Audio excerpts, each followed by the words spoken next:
আমার এই কষ্ট, আমার এই মুজাহাদা, আমার এই রক্ত, এর বিনিময়ে আল্লাহ এমন ভাবে দিবে, সারা পৃথিবীর এমন কোনো কাঁচা পাকা ঘর থাকবে না, এমন কোনো ভেড়ার পশমের তাবু থাকবে না যেখানে আমার এই কোরআন, আমার এই দিন পৌঁছাবে না। আল্লাহু আকবার।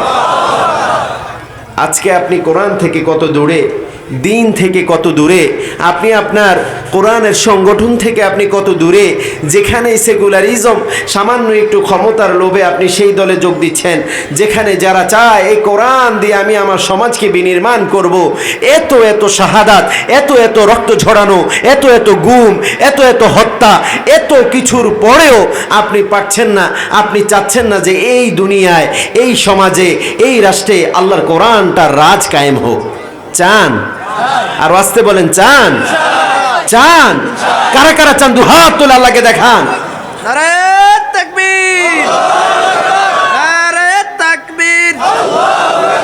আল কোরআনের আলো সংসদে জালো, নারে তাকবীর।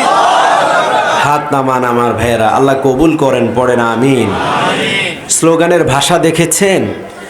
আমরা বলতাম আল কোরআনের আলো, বলতাম কি না? এখন দেখি ঘরে ঘরে ঘরে ঘরে জ্বললেই কি ফায়দা হবে নাকি? রাষ্ট্র থেকে যদি আইন প্রণয়ন না করা হয়, এই কোরআনে তো মনে হয় আল্লাহ আইন প্রণয়ন করার জন্য বলেন নাই, বলেছেন কি না? আপনারা কি রাগ করছেন? হুজুর মনে হয় কোনো দলের টেন্ডার নিয়ে আসছে, এরকম নাকি? এই কথাগুলো আমাদেরকে বলতে হবে আমার ভাইয়েরা। আর কত জুলুম সহ্য করবেন, ঠিকই না? আপনি একটু ক্যালকুলেশন করেন, সবচেয়ে বেশি জুলুম যারা কোরআনের দল করে, যাদের সাথে কোরআনের সম্পর্ক বেশি, সালাতের সম্পর্ক বেশি, যাদের মুখে একটু দাড়ি আছে, মাথায় একটু টুপি আছে, যারা একটু টাকনুর উপরে প্যান্টটা পরে, যাদের একটা পাঞ্জাবি আছে, যারা একটু দু চারটা সুন্দর কথা বলে, যারা সুদ ঘুষ খায় না, যারা ভালো কথা বলে, এদের উপরই জুলুম কম না বেশি? কম না বেশি? আল্লাহ আমাদের এই সমাজ ও রাষ্ট্রকে কোরআন দিয়ে সাজানোর তৌফিক দান করেন, পড়েন আমিন। এর জন্য যদি জীবন দিতে হয়, এর জন্য যদি আমাদেরকে আমাদের তাজা রক্ত জমিনে ঢেলে দিতে হয়, তাহলেও আমরা দিব। আল্লাহ কবুল করেন, পড়েন আমিন। দিতে রাজি আছেন? আছেন? আল্লাহ বললেন যদি এই দুইটা জিনিস দাও, আমি আমার অনিন্দ সুন্দর জান্নাতটা আমি তোমাকে দিয়ে দিব। সুবহানাল্লাহ বলেন। এই ঘোষণাটা কার? নাকি বানিয়ে বললাম?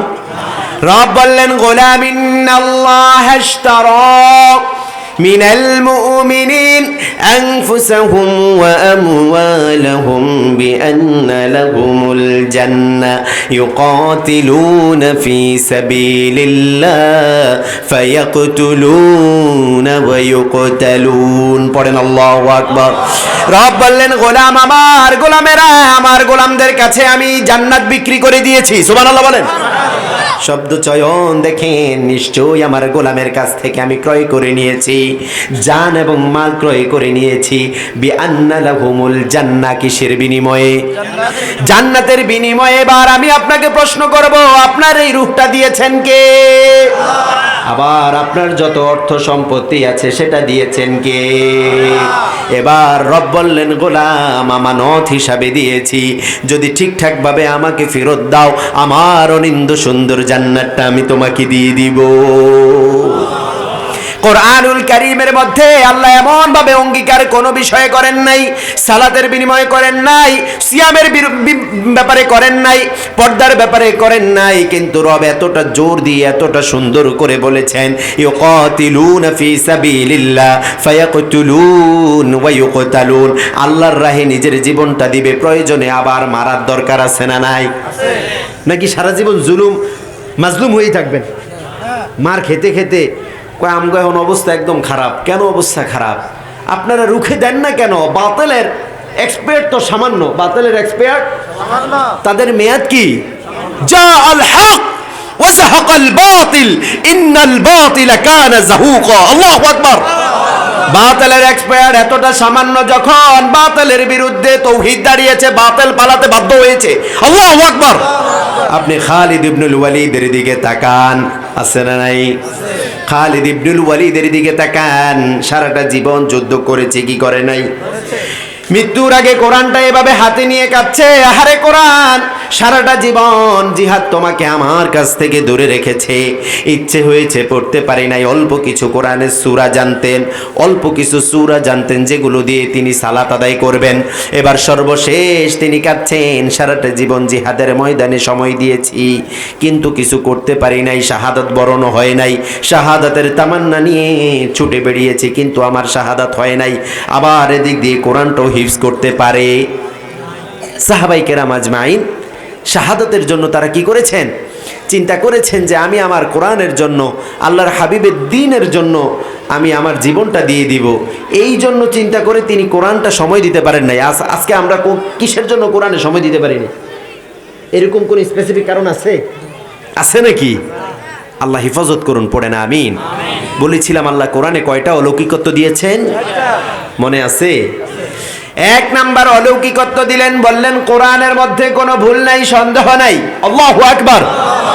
আপনাকে যদি আমি বলি আপনাকে 10 বছর সময় দেওয়া হলো, এই কোরআন থেকে একটা সন্দেহ, একটা ভুল বের করে দেন, পারবেন নাকি? 20 বছর দিলে তো মনে হয় পারবেন। কোনো একজন প্রফেসরকে দিলে তো মনে হয় সে পারবে। কোন ধর্ম পণ্ডিতকে দিলে পারবে নাকি?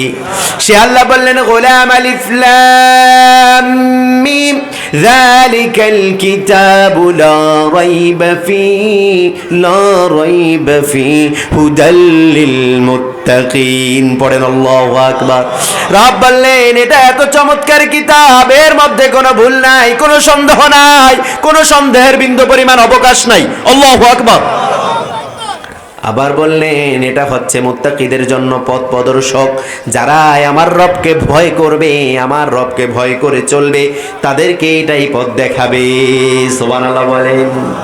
এবার রব বললেন শোনো এই কিতাবটা কেমন কিতাব, এই কিতাবটা আমি তোমাদের জন্য সহজ করে দিয়েছি। কি মুসলিম কি অমুসলিম যেই পড়তে চাইবে তার জন্য কোরআন সহজ করে দিয়েছেন কে? আল্লাহ। ওয়ালাকাদ ইয়াসসারনাল কোরআন وَلَقَدْ يَسَّرْنَا الْقُرْآنَ لِلذِّكْرِ فَهَلْ مِن মুদ্দাকির। কে আছো এই কোরআন পড়বে, কোরআনের জিকির করবে, তার জন্য পুরো কোরআন আমি সহজ করে দিয়েছি। সুবহানাল্লাহ বলেন। পুরো কোরআন আমি তার জন্য সহজ করে দিয়েছি। এবার রব বললেন এই কোরআনটা এত চমৎকার কিতাব, এই কোরআনের মধ্যে আমি সকল কিছু ঢুকিয়ে দিয়েছি। পৃথিবীর এমন কোন সত্য জ্ঞান নেই, এমন কোন জ্ঞান নেই যেই জ্ঞানটা আমি কোরআনের মধ্যে দেই নাই। ওয়ানাজ্জালনা আলাইকাল কিতাবা তিবয়ানাল লিকুল্লি শাই ওয়া হুদাও ওয়া রাহমা ওয়া বুশরা লিল মুসলিমিন। পড়েন আল্লাহু আকবার। রব বললেন এটা হিদায়াতের বাণী দিয়েছি, আবার রহমত দিয়েছি, আবার মুসলমানদের জন্য এর মধ্যে সুসংবাদ দিয়েছেন কে? আমরা বললাম আল্লাহ এই কিতাবটা পড়লে